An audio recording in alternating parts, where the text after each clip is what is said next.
I'm mad about this. Mad that somehow the math of 7% of American Jews claiming the title of being anti-Zionist somehow correlates to only 30% or 37% of American Jews identifying as Zionist. The math doesn't math. But really, most mad at this line here that says dissent is not fringe, it is a majority. Because it's not. A majority of American Jews are not anti-Zionist, and they do not dissent against Zionism hijacking their faith. I'll start off by saying it makes me mad because the small percentage of actively anti-Zionist Jews are overshadowed and their work is overlooked and oversimplified when we say things like this. It diminishes their bravery and their commitment to justice because they ostracize themselves willingly from the Jewish community, and many of them from their families. And so I will never do that to them. I will never downplay how difficult it is to become anti-Zionist as an American Jew. I also just won't perpetuate this lie because everything about American Judaism is intertwined with Israel, from Jewish day schools to Jewish daycares to Jewish summer camps to birthright.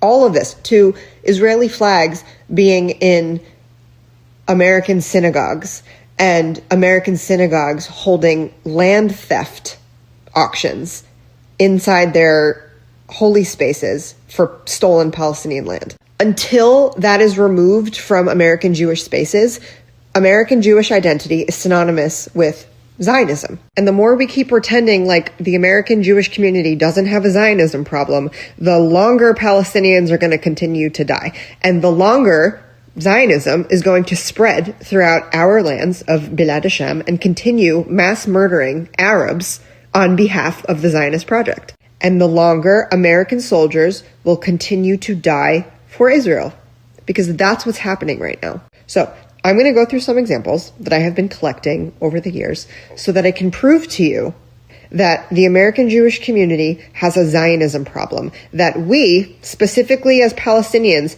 have to stop pretending like it doesn't exist so we can stop dying. This is a Jewish summer camp celebrating Israel Day.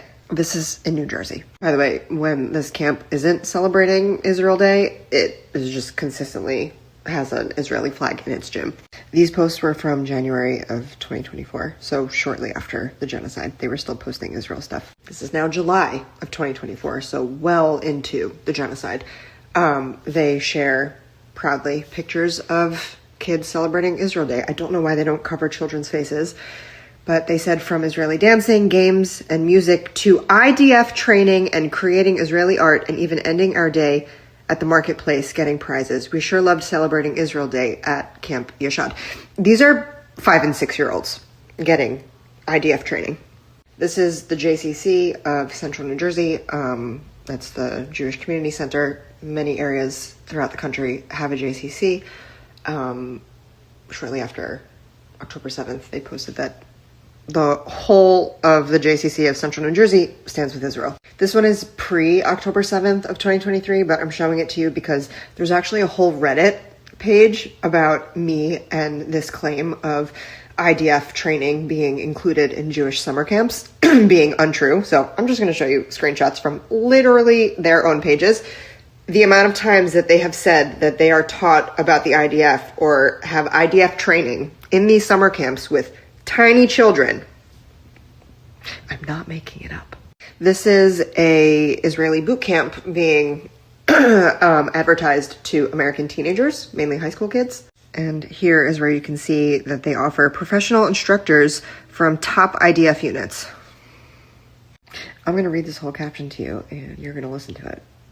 Israel Summer Boot Camp, which was created in 2003 by the Israeli Defense Forces, has since become the leading counter-terror and security training academy in Israel. So this is for Americans to send their Jewish children to this camp in Israel.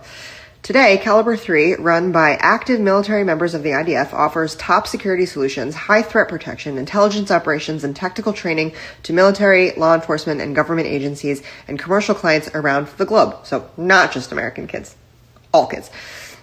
Caliber 3 also has extensive tourist programs and has become a major tourist attraction in Israel for visitors from all over the world. In 2015, Caliber 3 established the Caliber 3 Summer Boot Camp in Israel for high school boys. This is some random camp in Orlando. Camp J celebrates Israel Day. It was an awesome Israel Day at Camp J. We had so much fun tie-dyeing shirts, doing escape rooms, and enjoying some games outside last week. Also, July of 2024. But here's the most important one, and this is from August of 2024. This is from just a general Jewish camp account on Instagram. This summer of 2024, over 70 camps across North America participated in our Teaching Israel at Camp program, hiring educators and artists, strengthening resources, creating innovative ways to bring Israel education to life. From staff to campers, we're so proud of how our community embraced diverse and meaningful approaches to cultivating a connection to Israel. They have to cultivate the connection to Israel. 70 camps in North America. 70. And then they grow up and they go on birthright. Again, every American synagogue has an Israeli flag. Multiple American synagogues are participating in land theft events of Palestinian land on American soil to pretend like dissent against Zionism is majority is an insult to Jews who are brave enough and stand strongly enough in their morals to reject the amount of Zionism that is force-fed to them through every stage of their life growing up as American Jews. Because they're programmed to do so from age 4 or 5, whenever they start camp. And to pretend like it is a majority is to make people believe that the effort needed to actually get to a free Palestine is not so much, because the majority feel this way. This is a lie that we as a community ourselves have to stop perpetuating. It's 2026 and we're coming up on 3 years of a still active genocide that is spreading. We're not doing this anymore. Yes, Christian Zionism financially sustains this state, but Jewish supremacy and Jewish Zionism is what keeps it going, is what fills the slots in the military that is mass murdering Palestinians. These are facts that everybody needs to get comfortable with saying. Tear down the flags from the synagogues. Tear down the Israeli flag. Get Israel education programs out of the day schools and the daycares and the summer camps. And then maybe we'll get somewhere. Until then, this is a lie.